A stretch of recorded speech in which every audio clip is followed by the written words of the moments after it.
Hey guys, my name is Leonie and welcome to another video. Today I'm gonna do my January reading wrap-up, which is just as unimpressive as it usually is. Funnily enough, the first book that I read this month isn't even really a book, and that is Adulthood is a Myth, a Sarah Scribbles collection by Sarah Anderson. It's basically just a collection of little comics made by Sarah Scribbles. I'm sure you know her, like her comics are all over the internet. They look like this.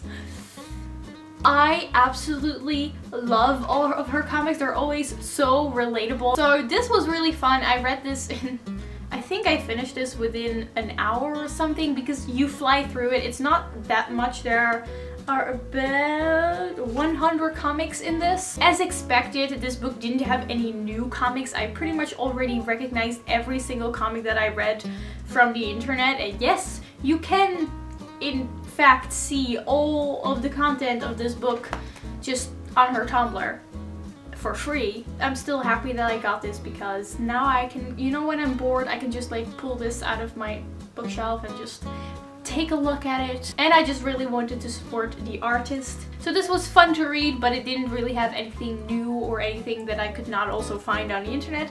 So I gave it 3 stars, and if you like Sarah Scribbles, I definitely suggest buying this book. It's not that expensive, but at least you're supporting her as an author and artist. As for the entire rest of the month, I only read one other book, and that book was Of Fire and Stars by Audrey Coulthurst. There has been a lot of hype surrounding this book when this came out because it had a very interesting premise, because what this book is about is it is about a princess who has magical powers and she has to marry the prince of another kingdom where magic is forbidden, even though she has magic. So obviously that's like, oh no, I have magic and it's forbidden.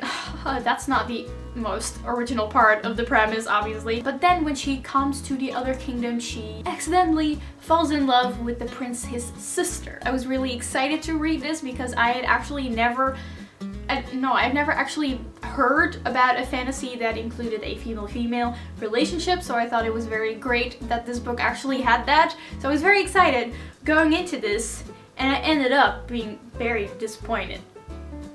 Yeah.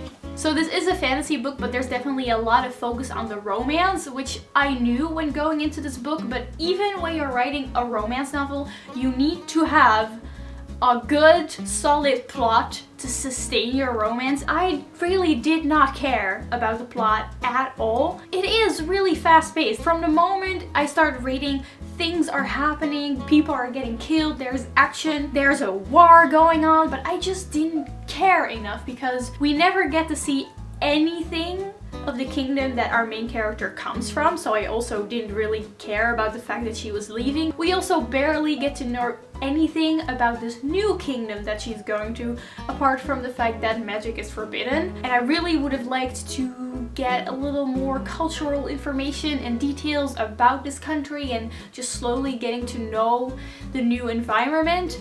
Also, all the side characters were so incredibly unforgettable that I seriously forgot all their names. I could not remember any of their names because their personalities were so bland. The only interesting characters were our 2 main characters.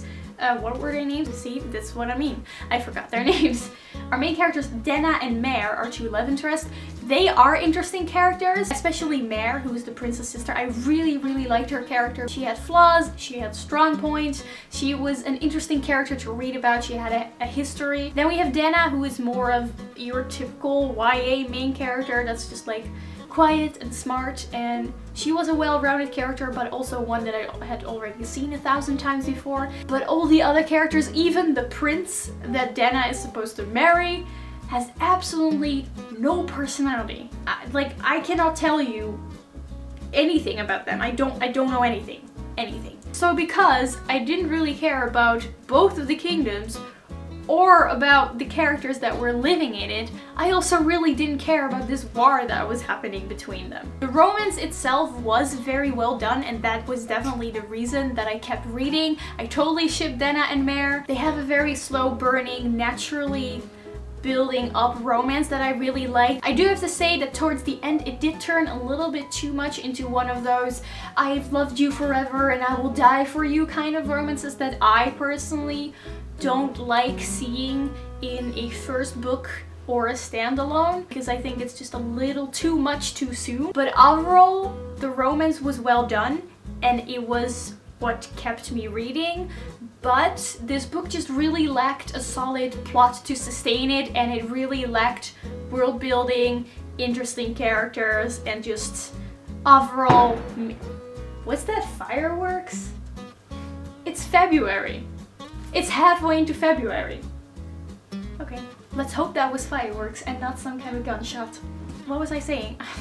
I lost my train of thought. So basically this book had a lot of potential, but it just would have been so much better if we had gotten more time to get to know the kingdoms and all of the characters. Let me know what book you really enjoyed this month, because I really need a book to get me out of my reading slump, and I will see you soon with another video. Goodbye!